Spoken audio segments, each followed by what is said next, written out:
আসসালামু আলাইকুম রহমতুল্লাহ। পার্ট 3 নিয়ে আপনাদের মাঝে চলে এলাম। হাক্কুল্লাহ ও হাক্কুল ইবাদত। ইবাদত প্রধানত দুই প্রকার, হাক্কুল্লাহ এবং হাক্কুল ইবাদত। তো হাক্কুল্লাহটা কি? আল্লাহর হক। অবশ্যই আমাদেরকে আল্লাহর হক আদায় করতে হবে। আল্লাহর সাথে সম্পৃক্ত অধিকার বা কর্তব্যকে হাক্কুল্লাহ বলে।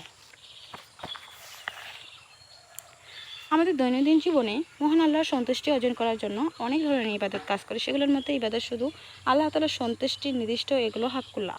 সালাত কায়েম করা, সাওম পালন ও হজ ইত্যাদি।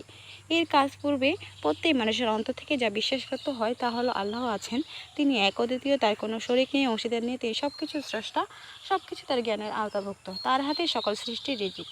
আমরা তারা ইবাদত করি, তিনি ব্যতীত উপাসনার উপযুক্ত আর কেউ নেই। এই সব কিছু মনে প্রাণে বিশ্বাস এবং স্বীকারই হলো আল্লাহ তাআলার হক। তো প্রিয় বন্ধুরা, সুন্দর প্রকৃতির মাঝে আমি আল্লাহ তাআলার কিছু কথা বলতেছি, তার বিশ্বাস অর্জন সব কিছুই। তো দেখে শুনে সবাই একটু পাশে থাকবেন, সবাই সবার পাশে থাকবেন, এই কথাই বলবো। আল্লাহর হক আদায় করতে হলে আমাদের অবশ্যই নিম্নলিখিত কাজগুলো করতে হবে। আর এই প্ল্যাটফর্মে আমি যদি সবাইকে ভালোবাসা দিই, তাহলেই কিন্তু সবাই আমাকে ভালোবাসা দিবে। এটাই হচ্ছে নিবেন, গিভ অ্যান্ড টেক।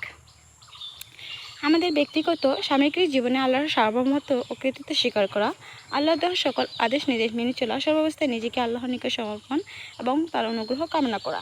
আমাদের ব্যক্তিগত, পারিবারিক, সামাজিক, অর্থনৈতিক, সাংস্কৃতিক জীবনে আল্লাহর বিধানগুলো মেনে চলব, তাকে আমাদের উপর সন্তুষ্ট হবেন, ফলে আমরা পরকালে তা থেকে পুরস্কার পাব।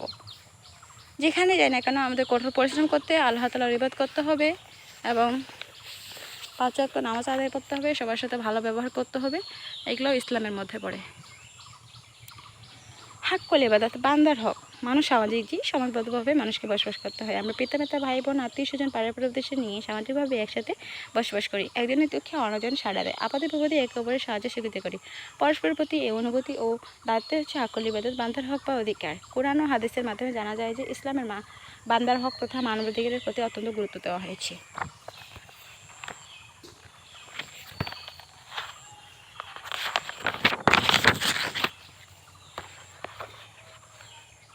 মানবতা সম্পর্কে অসংখ্য আয়াত হাদিস রয়েছে। রাসূল সাল্লাল্লাহু আলাইহি ওয়াসাল্লাম বলেছেন, নিশ্চয়ই তোমরা উপর প্রতিপালকের উপর শরীরের তোমার স্ত্রী, সন্তান, সন্ততির হক রয়েছে।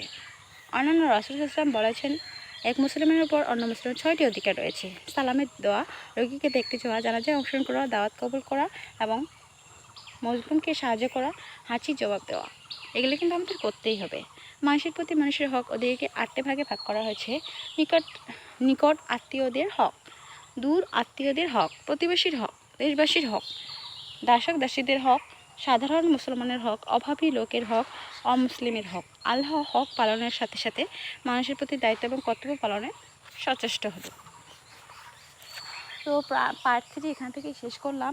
আমরা হচ্ছে মুসলমান জাতি, তো আমরা হচ্ছে সবার সাথে ভালো বিনিময়, সবার সাথে সুসম্পর্ক বজায় রাখবো, সবাইকে ভালোবাসবো। তো আমাদের কাঁঠাল গাছগুলো কেমন লাগলো, এখান থেকে আমার পার্ট 3টা শেষ করতেছি।